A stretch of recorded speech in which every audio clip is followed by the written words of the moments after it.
అన్నదాత సుఖీభవతి. మీరు ఎన్నికల ముందు ఒక మాట, ఎన్నికల తరువాత ఒక మాట. మేము ఎన్నికల ముందు ఏ మాట చెప్పాము, మేనిఫెస్టోలో ఏది చెప్పాము అదే అమలు చేస్తున్నాం అధ్యక్ష. మీలాగా ఎన్నికల ముందు రాష్ట్ర ప్రభుత్వం 12,500 ఇస్తామని ఊరు వాడా చెప్పారు. అధికారంలోకి వచ్చిన తర్వాత కేంద్ర ప్రభుత్వం 7,000 ఇస్తే మీరు దానికి కొంత కలిపి 12,000 ఇచ్చారు. మేము మేనిఫెస్టోలో ఎన్నికల ముందు రేపు తెలుగుదేశం ఎన్డీఏ ప్రభుత్వం అధికారంలోకి వస్తే కేంద్ర ప్రభుత్వం ఇచ్చినటువంటి పిఎం కిసాన్ డబ్బుతో సహా 20,000 రూపాయలు ఇస్తామని మేనిఫెస్టోలో చెప్పాం. ఎన్నికల ప్రచారంలో చెప్పాం. మేము ఆ రోజు కేంద్ర ప్రభుత్వంతో సంబంధం లేదు, మొత్తమే మేము 20,000 ఇస్తామన్నట్టుగా మీరు మాట్లాడుతున్నారు. అది కూడా ఈ రోజు సభ్యుల సంఖ్య అడుగుతున్నారు. అధ్యక్ష, కేంద్ర ప్రభుత్వం ఏదైతే ఆంధ్రప్రదేశ్ వెబ్లాండ్ ఉందో, వెబ్లాండ్ లో ఎవరి పేర్లు ఉంటే వాళ్ళకి కేంద్ర ప్రభుత్వం 6,000 ఇస్తుంది. అది మనకి 43 లక్షల మందికి అందుతుంది. ఇంకా మన దగ్గర అర్హత కలిగినటువంటి రైతులు ఇంకా 9-10 లక్షల మంది ఉన్నారు. అధ్యక్ష, కేంద్ర ప్రభుత్వం ఇచ్చిన 43 లక్షలు, మన దగ్గర ఉన్నటువంటి 9 లక్షలు, ఇంకా గ్రామ స్థాయిలో వ్యవసాయ అధికారులకి ఫీడ్బ్యాక్ ఇచ్చి తెప్పించుకొని అర్హత కలిగిన ప్రతి రైతుకి అన్నదాత సుఖీభవ కింద 20,000 రూపాయలు ఇస్తాం. లీడర్ ఆఫ్ అపోజిషన్ ఏం మాట్లాడారో మీకు అర్థమైందో లేదు కానీ నాకు అర్థం అవ్వలేదు అధ్యక్ష. నేను చాలా స్పష్టంగా 2019 నుంచి 24 వరకు 1 సెంటు భూమైనా మీరు సాయిల్ టెస్టింగ్ చేశారని అడిగాను అధ్యక్ష. లేదు మేము చేశామంటే అది కూడా ఆన్సర్ లేదు. మెకనైజేషన్ కొందా ఎక్కడైనా కొడవల పిడైనా కొన్నారంటే దానికి ఆన్సర్ లేదు అధ్యక్ష. అతి ప్రాధాన్యత కలిగింది డ్రిప్ స్ప్రింక్లర్ ఇరిగేషన్స్ కింద మీరు ఎక్కడైనా ఒక రైతుకు మేలు చేశారంటే అది లేదు అధ్యక్ష.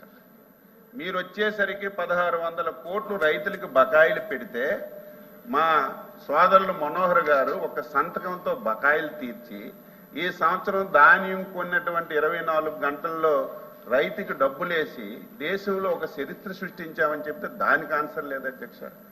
రైతు భరోసా కేంద్రాలు అధ్యక్ష, మీరు కూడా మీ ప్రాంతంకి వెళ్తే ఊరు ముందు దిష్టి బొమ్మలా కట్టారు అధ్యక్ష.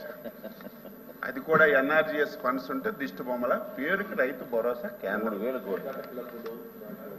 అసలు రైతు భరోసా కేంద్రంలో ఏం జరిగిందో తెలుసుకోకుండా ఇష్టం వచ్చినట్టు మాట్లాడుతున్నారు. అలాగని చెప్పి ప్రభుత్వం ఏదో గత ప్రభుత్వంలో రైతు భరోసా కేంద్రాలు పెట్టాయి, వాళ్ళు పెట్టారు కాబట్టి మేము వచ్చి తీసేస్తామని, అటువంటి ప్రభుత్వం కాదు అధ్యక్ష.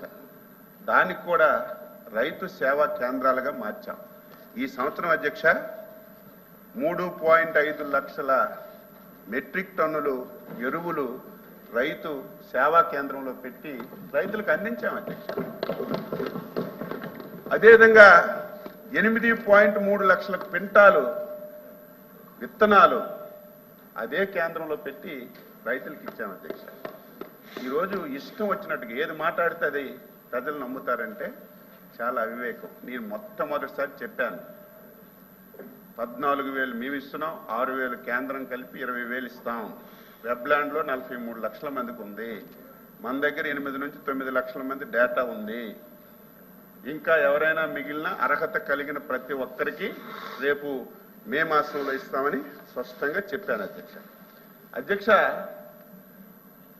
మేము ఉండేటప్పుడు రైతులకు మేలు చేశాం, మీరు మేలు చేయలేరు. అపోజిషన్ లీడర్ ఇంకో మాట చెప్పాడు అధ్యక్ష, 2014-19లో రుణమాఫీ అన్నారు, ఎందుకు ఇవ్వలేదని. ఆయనకు ఒకసారి తెలుసుకోమని చెప్తున్నాను. 3 విడతలుగా రుణమాఫీ ఇవ్వాలని ఆ రోజు ఉన్నటువంటి తెలుగుదేశం ప్రభుత్వం నిర్ణయం తీసుకొని 2 విడతలు అధ్యక్ష, తెలిసి మాట్లాడుతున్నారు, ఎవరు నవ్వుతారని కూడా ఆలోచన లేకుండా 2 విడతలు రైతు ఒకేసారి 50,000 రూపాయలు ఎవరైతే రుణం మాఫీ బాకీ ఉన్నాడు ఒకేసారి 50,000 తీర్చాం అధ్యక్ష. రెండోసారి కూడా వేసాం అధ్యక్ష. మూడోసారి కూడా ఆ ఉన్నటువంటి బకాయిలకి రాష్ట్ర ప్రభుత్వం ఆమోద ముద్రేసి వాళ్ళకి ఒక బాండ్ కూడా ఇచ్చాం అధ్యక్ష. 2019లో ప్రభుత్వంలోకి వచ్చిన తర్వాత ఇప్పుడే అంటున్నారు కదా ప్రభుత్వం అంటే కంటిన్యూస్ ప్రాసెస్, ఆ అధికారులే ఈ అధికారులని సోది చెప్తున్నారు కదా.